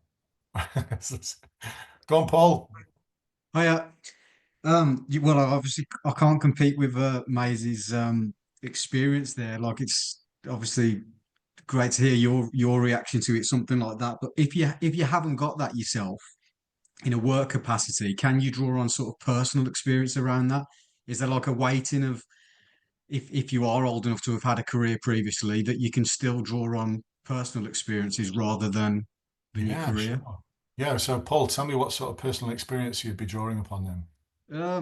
Well, like I say, not really to relate to that. But we've had a few family emergencies. You're saying 4 in the morning. We've been there a lot through the past few years, and Right. even though they're not relatable, obviously to like helping the public, um, just within the family, that's been one of our strongest things, that it's made us realize when your backs are against the wall, you're able to do those things on no sleep. And I just wondered if they were relevant as much as Yeah. a work example. Absolutely. So, no, 100%. So, Paul, I'm not going to ask you about personal family circumstances, but the first thing is that there is no our and us. Own the feelings, own the experience. Like I did with Maisie, she was like, "We do this, we do that." No, I do. I want to hear about what you are, what you found difficult, what was challenging for you about your personal circumstances. No, if you look, I don't want everyone sitting here thinking, "Oh no, I'll never get in. I'm not like Maisie." Like Maisie's still going to have to work hard. You know, she's going to have to work hard at this. She's got a lot of work to do on structure and detail, haven't you, Maisie? Just learned that. We just learned it in the space of 5 minutes, haven't we? There's a lot of work to do there on structure and detail and the confidence to be able to deliver that kind of answer, despite the fact that most of you, for some reason, probably been watching videos on how to become a police officer, you know, from someone who's never been in the police before, who shouts a lot on YouTube, who's talking complete and utter, honestly, such absolute garbage about using really good phrases from the CVF and stuff like that. Just like, no. So anyway, going back to yourself, Paul, I'd love to hear about difficult, challenging experiences that might be traumatic, because they're all relatable to the role of a police officer. And you're not all Maisie, and you're not all Paul, and you're not all Saskia, and you're not all Carly, and you're not all Haley and Justin and Joseph. That's a great thing about the police service, is that it's looking for people from all walks of life, all age groups, all different backgrounds, and that's what makes it awesome. That's what makes it amazing. That's what I love about being a police officer. I loved being a police officer. Oh, by the way, going off a tangent here, how many of you are involved in the police sector and you've heard this phrase, the jobs, TJF? Give me your hands up if you've ever heard that. The job is FUCKED. Right, Ewan, Jack. Okay. Can I ask you all to make a promise now? When you're in the police, will you promise me never to say that? Because you're going to hear police officers saying it. The job's, you know, I'm not going to say the language now, because if we put any of this on YouTube, YouTube won't like it. But, you know, please don't ever. I think I said it once in my 28 years in the police, and I was really embarrassed that I said it, because I thought I just got dragged into the whole downward spiral of pulling the job down. I was very proud to be a police officer, and I still am. It's an honor. So let me just get you something. Right, I'm going, forgive me. I do tangents, but this is a real tangent, this.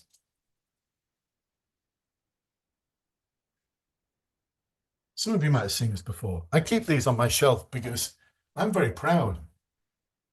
When I wore the Queen's uniform, I wore the Queen's badge as well. And I swore an oath of honor to the Queen. I swore an oath of honor, and every day that's my old inspector's cap. Every day I represented Her Majesty, the Queen, bless her soul. She rest in peace. You're all going to swear an oath of, your oath of service and allegiance to the King. And if you're there giving it, oh, the job's fucked. Like, what's that saying? Like, where's that coming from? It's an absolute honor to be a police officer. And I know at times it's going to be difficult and challenging, but what, you want easy and quiet and a life with no risk. I'm not going to pick a job because someone might actually have that career, but go and do something else. Don't be a police officer. You know, it's a serious, it's an absolute honor.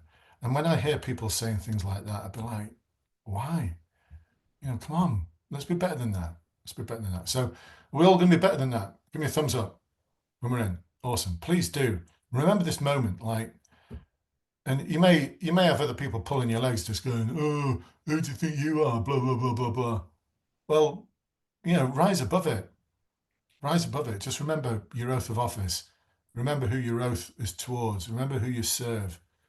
And it's the best job in the world. It's an absolute honor and a privilege to be a police officer, to deal with the sudden deaths at 4 o'clock in the morning, to be there at when, as Maisie was saying, you know, sometimes you're there when people have got no friends, no one, everyone's disowned them. You're the only one that's going to listen to them. You might make a difference to their life, which you just don't know what the shockwaves of your listening ear will have on them. It's just, anyway, I'm going to stop on that tangent because I'm just going to get a bit too into it. On that then, oh, sorry, who had a question then? They were busy unmuting themselves, weren't they? There's Poppy. Did we succeed, Poppy, in sorting out the thing? There we go. I've got it now, yeah. Yeah, you've got it. I can hear you. Go on, Poppy. What's the question? So it's sort of been answered already. It was more just, so I've worked in hospitality now for 6 years.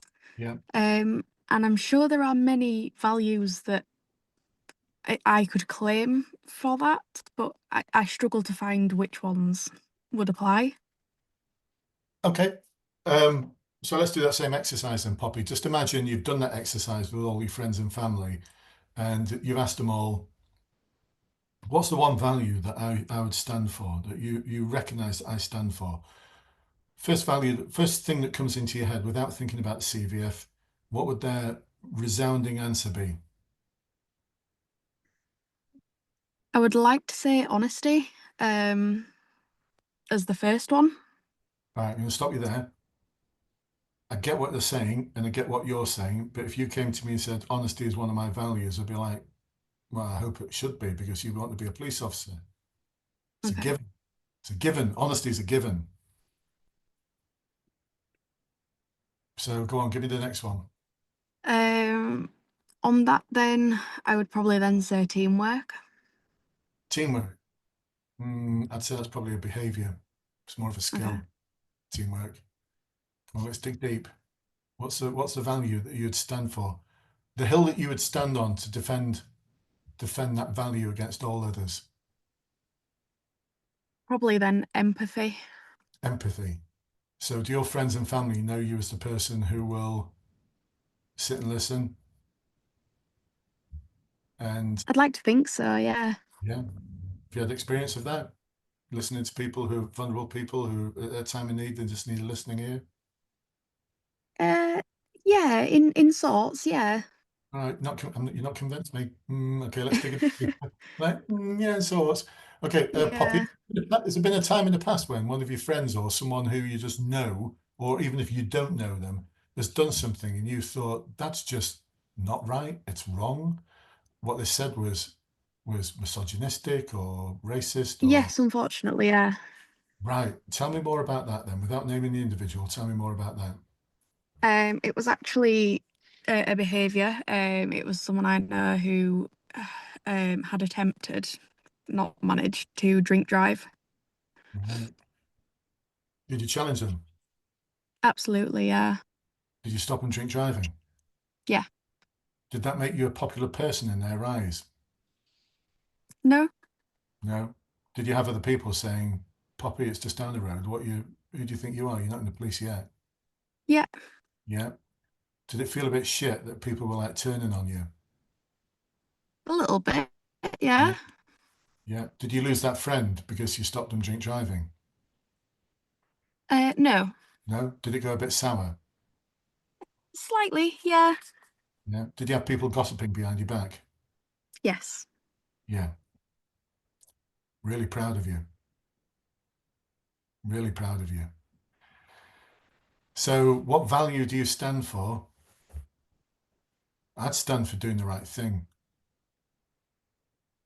When it gets difficult, when other people are going to speak behind my back, they're going to call me out for it. I might even lose a friend. But I'm the person who would do the right thing. Carol's saying, yeah, courage.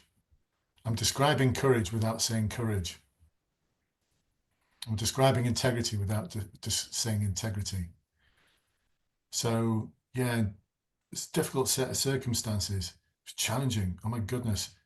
And how did you feel when you actually challenged that person, Poppy? I was nervous to do it, definitely. But obviously I felt better for having done it and successfully having done it as well. Is even talking about it now bringing back a certain emotion? Yeah. Yeah, it is. Well, I knew it was. I could tell. All right. If we were doing this on a one-to-one, I'd get you to expand on that emotion, how you're feeling now, just even talking about it, how it felt back at the time, how you managed those feelings, how you managed the remarks behind your back from others, how it was difficult, it was challenging. You didn't have to do it, but you did because it's the right thing to do. It was the right thing to do. And there's only one thing worse than people talking about behind you. Sorry, talking about you behind your back, Poppy.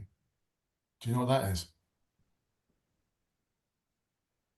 The one thing that's worse than people talking behind your back. No. People not talking about you at all because you didn't do anything. You stood back and let someone do something that was potentially going to kill someone. And do you know what the softest pillow is, Poppy? Do you want to know what the softest pillow is? Clear conscience.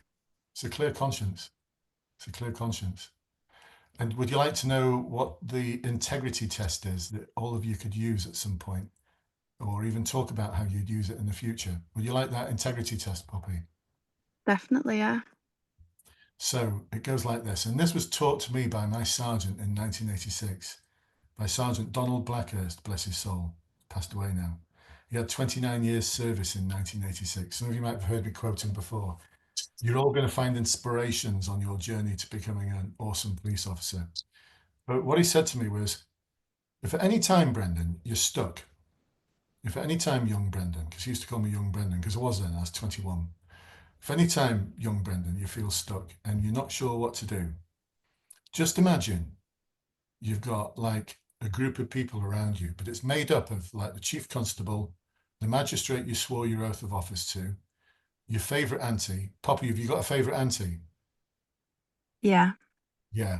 Have you got a best friend? Yeah. Yeah. Imagine your best friend's there as well. Have you got a favourite teacher that you've either had or have now? Yes. Yeah.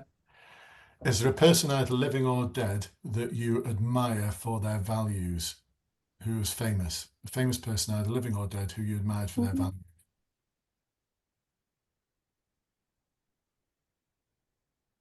I can't, and nothing comes to mind, to be honest. There probably is one.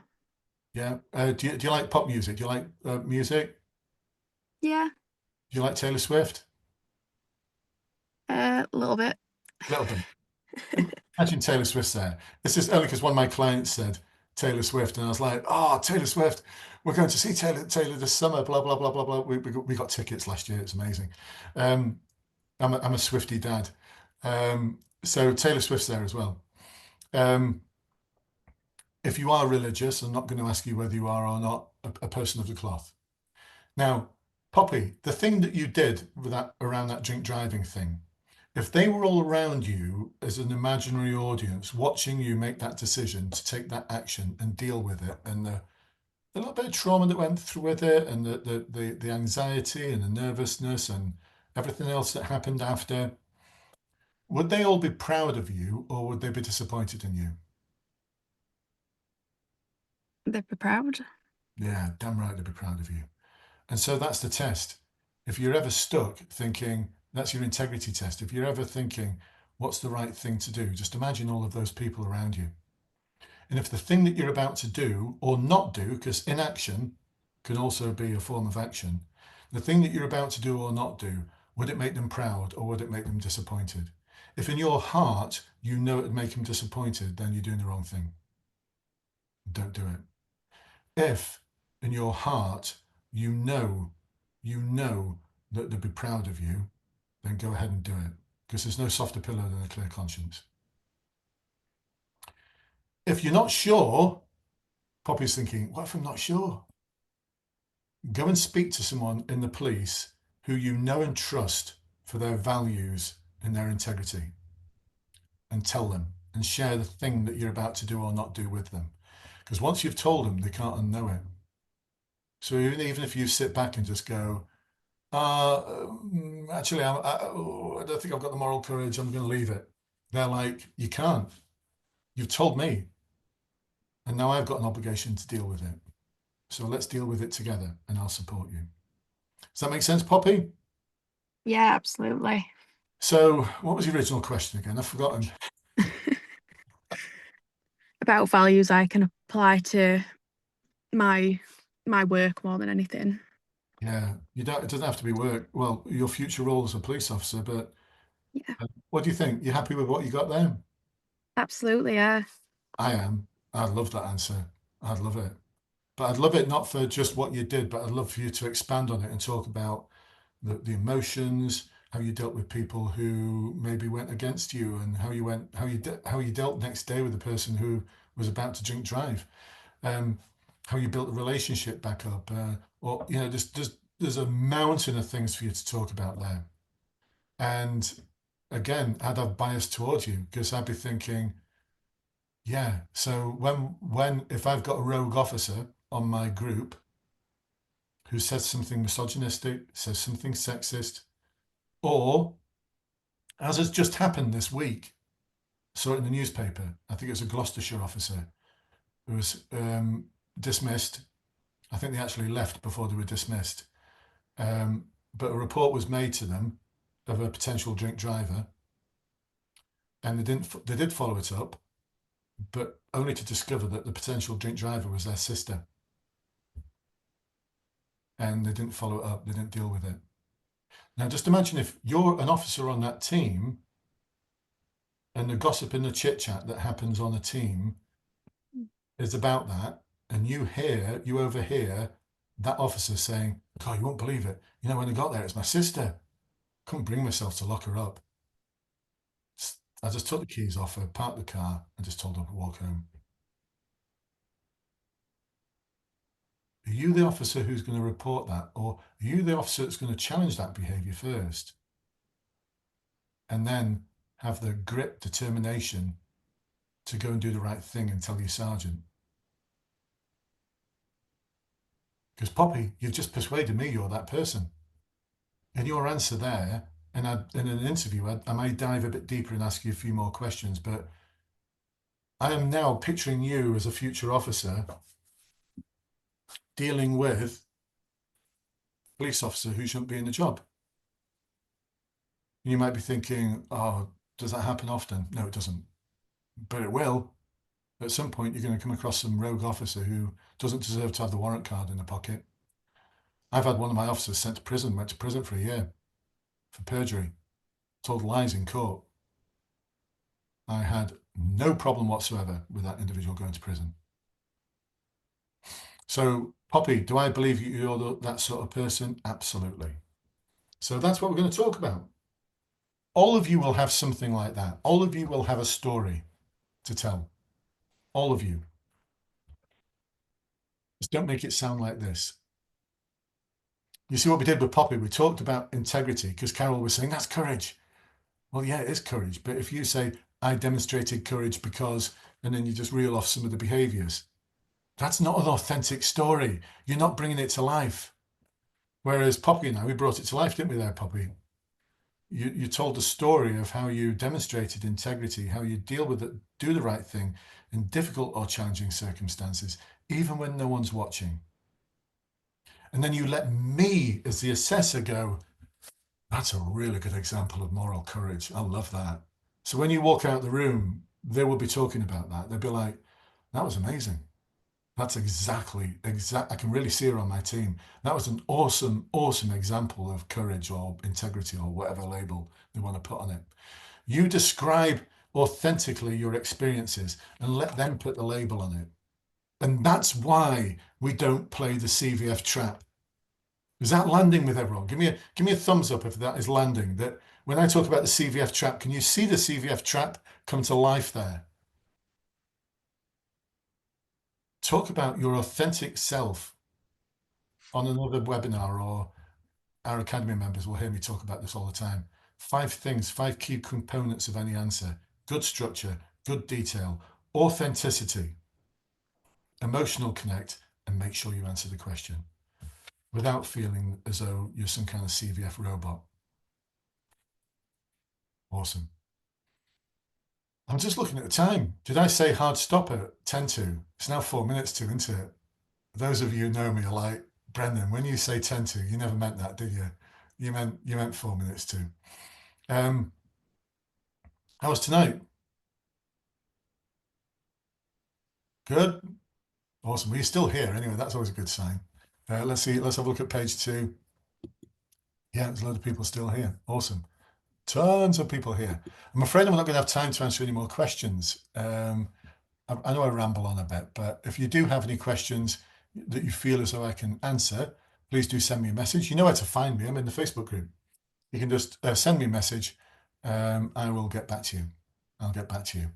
And for some of you, for our Academy members, I look forward to seeing you on the next Ask Brendan Anything, which will be next Wednesday. We'll return back to normal.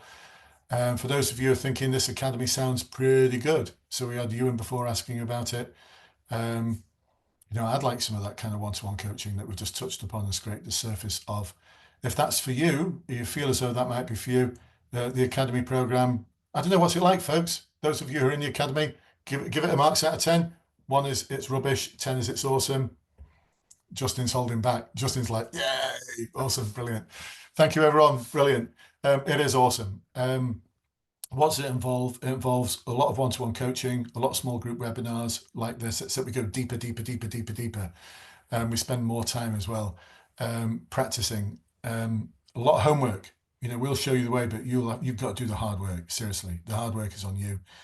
A load of online material, a load of sample exercises, and because 95% plus of everyone we take on into the Academy passes, we give you a guarantee as well.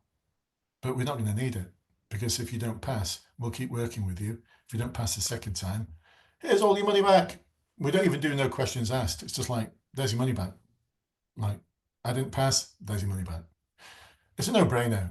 I've given, I think, like 2 refunds over the past year. That's it, just 2 refunds. So awesome. So if that's for you, just let me know. What it involves is you jump on a call with us, fill out a form, can send you a copy of the form if you message me. We jump on a call. There's no pressure. There's no compulsion. That call is a discovery call. It's as much for us to discover about you as for you to discover about us. It's got to be a good fit both ways. It's got to be a good fit both ways. And Justin and everyone else who's in the Academy, did it seem like a sales call? Did it seem like a sales call? Give me a thumbs down if it.